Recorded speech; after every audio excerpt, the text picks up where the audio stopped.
KC's Audio Vault.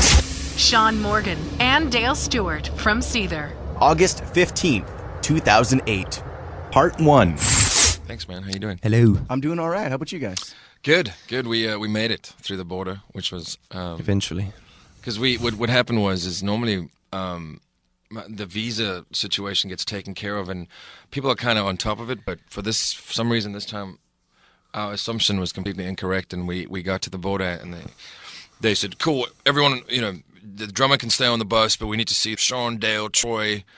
So we're like, okay, cool. So we go in and we don't know what's wrong because we figured it just could be South Africans, So we go in and the lady's like, yeah, well, unfortunately your visas have expired. So I'm like, oh, that's going to be awesome. So she went to the back office and did a whole thing and came back out. She said, no, because we got them at the same time and they'd expired and they hadn't been cancelled or whatever. She said, obviously we didn't know, so it's cool. They gave us a little temporary thing. And then our guitarist has an old DUI and he hadn't filled out some paperwork or whatever, so he got taken to the back office. And then we got sniffed by dogs, and our tour manager got reamed in another office. It was quite an experience. So Did they end up tearing everything apart, or was no, they were fine. I think it was just like we looked like cliched. Drug If I was carriers. going to try and bring anything into the country, I wouldn't look like this. Mm-hmm. I'd bring my mom with me, and I'd wear a Suit and a briefcase.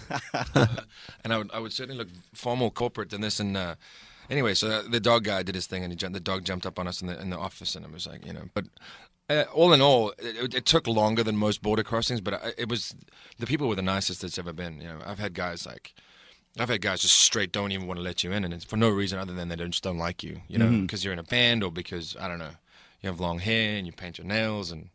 Well, you guys, the founding members of Seether. Yep. Yeah. When did you guys first get together? You grew up, I guess, in South Africa? No, we didn't. We grew up in South Africa, but in different parts of the country. We went to different schools together. Yeah. And basically what happened is I moved to a different city, which was closer to Dale's city. Actually, I wasn't a founding member of the band. Neither one of us actually is. I joined a band. It was a 5-piece band, and I joined as the rhythm guitarist and backing vocals, and we had this large lady singing very well. and playing keyboards, and she was very politically correct to be. Well, thanks. And anyone who's been in church on Sunday knows that there's that old lady behind you that always sings in that high register. This is what she did, and so there was that. We had a guitarist who was a Metallica freak. And bear in mind, I was 21 years old and I was joining a band of like late 30s hitting their 40s, so I was like way out of place. It was a 5-piece band. We did that for a couple of weeks, and then 2 of the people couldn't make it, the singer and the guitarist, and we became a 3-piece after that because it just worked better. And I met Dale during that time, I guess, because I was dating a girl, and her brother was in a band with Dale. And so Dale would come around often, and actually he liked some of the earlier stuff we did, which was really horrible music, but I actually still have those demos on my iPod I was listening to the other night. I met him, and at first we kind of got on, but it was like I didn't really like him for some reason. It was just because I guess at that point I was a really angry kid, and anyone whose parents were still married, I didn't like, And I was like, when you find reasons to not like people, because really he's like a pretty sweet and harmless human being. So thanks, man. Big smiles. Go on. You were just calling them a midget off air. I know, but it's lovable. And so so January 2000, our bassist quit, and basically we had a show coming up, and we had a week to do it. I said to the drummer, I was like, I know this kid Dale who can play bass. So we phoned him up. His band had just broken up pretty much. We meet at a bar. We end up having a couple of drinks. And it's always the best way to break the ice, I think. And we said, look, do you want to play? And he said, yeah, he'd love to. So we said, okay, here's 27 songs. Learn them by Friday, which he did. So we played the first show, and we've been in a band together since January 2000, man. So it's been a long and interesting ride, man. Growing up in South Africa, was it more of a town or a city that you're living in? Much of a music scene, music store? Can you get everything that you were hoping to get when you were? Not when we were kids. I grew up on a pig farm, pretty much, and my grandfather had a dairy farm, and my dad had pigs, and so I grew up rural. I went to we would drive into the city every day to go to school, and I remember being a kid with all the sanctions we had against the country, there was no way to really get new rock and roll music in any sense. So you would have to listen to the radio to hear it, or you would have to, someone's friend, a friend of yours would have rich parents who would go overseas on a vacation and come back and bring them a bunch of CDs. And I remember up until 91 or 92, it was end of 91 when all the sanctions were dropped. You really couldn't, no bands came to the country. Michael Jackson came, U2 came, Bryan Adams is a huge fan of the country. He's been there like 5 or 6 times. Roxette came. Roxette. That was a big one. I loved Roxette. Come on, join the joyride.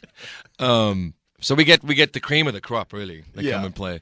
And anyway, so things changed. But when we were kids, really, it was we certainly couldn't afford CDs and stuff. The amount of money that it costs to buy a CD is comparable to what it is in the States. But when you think about what kids are getting paid for allowances and what people even earn, it's a lot of money. It's 140 Rand for a CD, which is a lot if you consider that with 100 Rand, you can probably... It's even more now. Like a beer is 20 Rand. Over 200, you know what I mean? So, Rand. So if people don't want to go out and waste 7 beer monies, seven beers worth of money on a CD. And then what would happen was there was this big thing where a rich kid would go and buy a CD, and then he would buy 10 blank CDs, and he'd come back and burn them all, and then he'd sell the burnt CDs for $50. So he'd make his money back, and it was so there was a massive bootleg industry. But yeah, so it was difficult at first, but I think now it's obviously it's all access with the internet and stuff like that. Even though our high speed is like dial up, but we hope to change that one day, and we have power outages all over the country now, and it's a very bizarre country right now, to be living in. So most of your family and friends still back there? Yeah, I mean, you got to figure when we came over. I was telling someone earlier. It's like Dale and I came over, and that was it. We had no friends. We didn't know anybody, and it was just like, oh, cool. So the plugs change, the money changes, the side you drive on changes, the way people speak changes. Everything changed, and we were literally just sitting in New York City, going, man, this is crazy.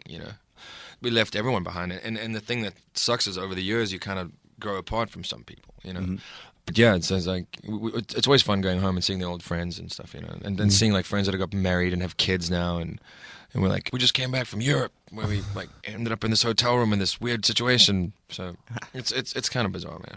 Did it feel like a natural transition, like moving to the States? Was it just time for you at that point, being like, all right, well, now we know what we want to do, and we got to go to the place where we can get it done? I felt like I'd stepped into a movie. Yeah. Because we grew up on American film culture and American TV, and so for me it was like we got to New York and we were like, Central Park, let's go. We have to buy a hot dog. Let's look for we the have to buy a Cosby dog. Kids. Yeah. We have to buy a dog in the park, and we did that, and then we went got on the subway, and so we did all the things we'd seen in the films. And we were like, oh, I recognize that building, Empire State, and all that stuff. So it was pretty trippy. And I think for us, right before we got the deal with the record company, we were pretty much going to have to disband because we couldn't afford to live. I had a kid on the way. Our drummer had 2 kids, and we would tour for 3 or 4 weeks, which was a successful tour in our country, and we'd come home with 1,000 Rand, and then we'd have to pay that to the drummer so that his family could put the electricity back on, for example. I mean, Dale lived with his parents, and I lived with the drummer, so it was pretty much, I was like, I had to move out and get a place for my girlfriend and I. So at that point, it was almost like, well, now we have to grow up and get real jobs, and so then literally within, a few weeks of me finding out that my girlfriend was pregnant, we got this call like, yeah, we want to sign you guys. Well, we want you guys to come over for a showcase. We're like, we definitely freaked out. We have to go, So we went and we played the showcase. It was horrible. It was, I don't know why they signed us, but anyway, they did. I don't know. So we went home and we were able to keep playing music, which was great. So there's been a lot of times when like this has been the little band that could, because it's like we've had some things thrown at us where it's like we just can't do this anymore, man. So. Do you feel a little bit more comfortable now in the rock star role, hanging out in L.A. and whatnot? Yeah, I don't know that I fit into that world. I had a girlfriend in L.A. for about 1.5 years, and she's very much involved in that side of Hollywood and the walk to the front of the line and walk in and get VIP, and I was like, well, that's cool and all, but then you walk into these clubs that you don't even want to get into anyway, and it's like you have a bunch of trust fund kids whose parents gave them a lot of money, and then they think they're cooler than you because they have rich parents, And then you have all the girls that are standing around trying to get into these guys' pants because then they don't have to work.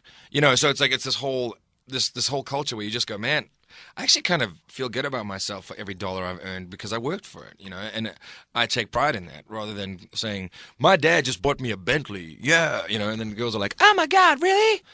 To me, it's a very bizarre, like I'm very blue collar the way I grew up on a farm, and I was a jeweler for 3 years, and Dale, worked in his dad's fishing shop. So it's like we come from really sort of humble backgrounds, and for us, it's the glitz and the glamour side of it really isn't important. It's like I would be very comfortable not living in LA anymore. I've been there for 6 years now, and it's luckily I only go back on sporadic visits when I have time off.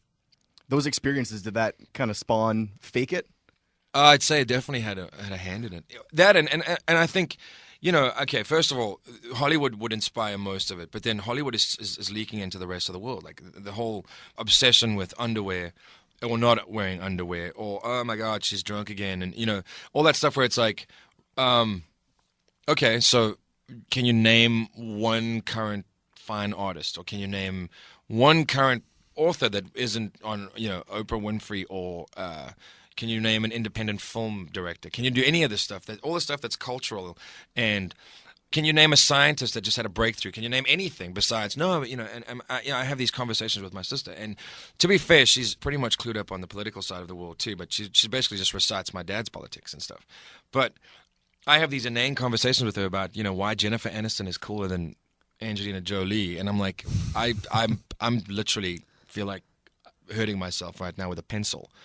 The thing for me was, you then see this obsession with the television shows of I'm not happy with who I am because media is telling me I'm not good enough, so I'm gonna go under the knife and get boobs or lips or whatever, so I can be accepted and I can be beautiful enough for society, which is it's so bizarre, man. It's like gone is the idea of individuality and creativity being cool, and the idea that the kids at school that get made fun of are the ones that actually are the ones that are going to change the world. They get made fun of because they don't fit in with what is considered to be popular and cool. But I mean, I wasn't a cool kid at school, and I most of the people I like and enjoy as friends weren't cool people. But I tell you what, they're all brilliant people. They're the ones that come up with ideas and inventions and create things that you go, wow, that's cool. It's like changing the world in some way.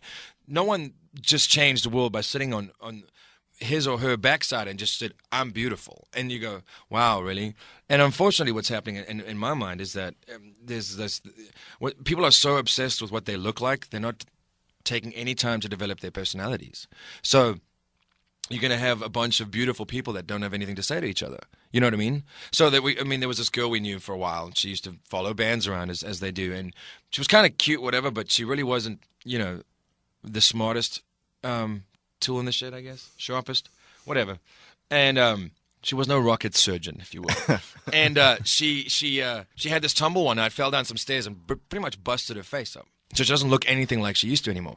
And she's miserable now because she doesn't have anything to say to anyone. And she has no, foot in the door anymore because she relied for 30 years on what she looked like. And that's what's wrong with I think, a lot of people. And it's so sad to see, the obsession with physical appearance and even in music, it's more important. The image is more important than the music half the time now. In music videos and all that stuff. It's like, wow, that band looks really cool. It's like, well, they don't write their own songs. Yeah, they're pretty cool, but they got put together by a record company because they knew that you would buy it and stick their picture up on the wall.